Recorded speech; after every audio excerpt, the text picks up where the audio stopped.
দেখছেন AGT live 24/7। आप देख रहे हैं AGT live 24/7। You are watching AGT Live 24/7।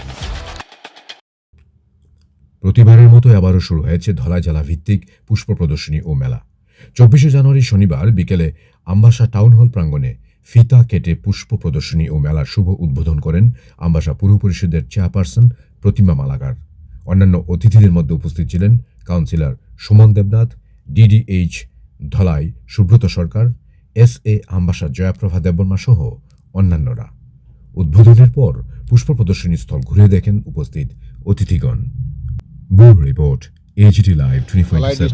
District level annual flower show cum competition প্রত্যেক বছরই হয় আমাদের প্রজাতন্ত্র দিবস উপলক্ষে এবং স্টেটহুড ডে উপলক্ষে প্রত্যেক বছরই হয়, দুদিন ব্যাপী, 23 এবং 24 তারিখে। এবারও হচ্ছে। আমরা এবার ডিস্ট্রিক্ট লেভেলে প্রত্যেকটি সাব ডিভিশনকে আমন্ত্রণ জানিয়েছিলাম পুষ্প প্রদর্শনীতে অংশগ্রহণ করার জন্য। প্রত্যেকটি সাব ডিভিশন থেকেই, বিশেষ করে আমবাসার থেকে তো অনেক বেশি পরিমাণে, তারপরে দুর্গাচমনির থেকে, তারপরে কমলপুর থেকে, সালামাত থেকে এবং মনুর থেকে সব ফ্লাওয়ার গ্রোয়ার্সরা এখানে পার্টিসিপেট করেছে। আমাদের 655টি পার্টিসিপেট স্যাম্পল এখানে এসেছে, যেটা আপনারা দেখছেন।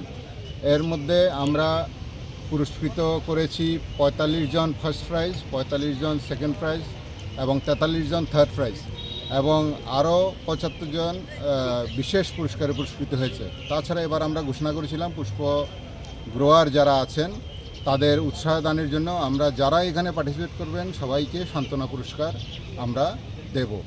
তো 2 দিনব্যাপী প্রদর্শনীতে আমরা যেভাবে আশা রেখেছিলাম তার থেকেও বেশি আমরা আশা রেখেছিলাম 400-450 স্যাম্পল আসবে, কিন্তু 600-650 স্যাম্পল এসেছে।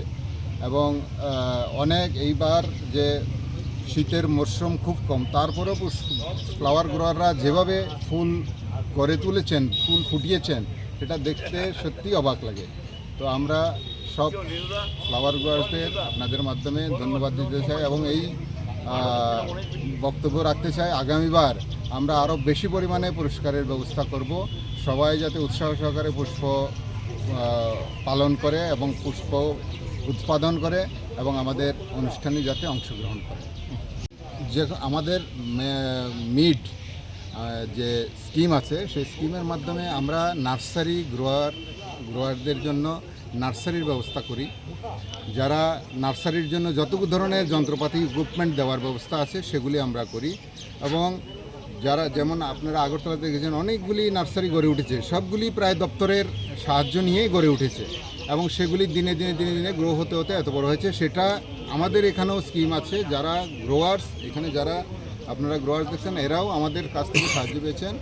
এখানে যেটা মার্কেটিংয়ের ব্যবস্থাটা দূরত্বের কারণে একটু দুর্বল আছে, সেটাও সরকার চেষ্টা করছে মার্কেটিং যাতে খুব আমাদের FPCর মাধ্যমে যাতে মার্কেটিংটাকে প্রোৎসাহিত করা যায়, যাতে এখান থেকে সোজাসুজি মাল, ফুল এগুলি যাতে কলকাতাতে প্রেরণ করা যায়। যদি মার্কেটিং আসে, ইনকাম আসবে। ইনকাম আসলেই ফুল চাষের মতো ইনকাম এগ্রিকালচারের কোনো সেকশনে আর নেই। এবং মার্কেট যত ধীরে ধীরে বাড়বে তত তাদের উৎপাদন বাড়বে এবং স্বাবলম্বী হবে।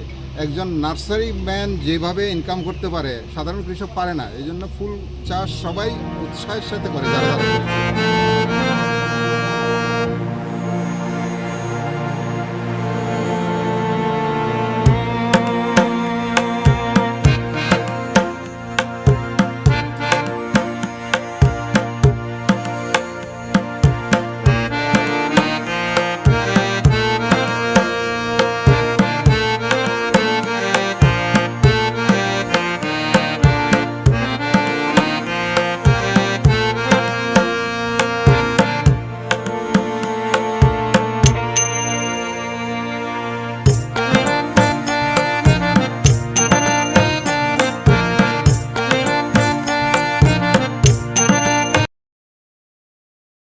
ये न्यूज़ कंटेंट देखने के लिए शुक्रिया।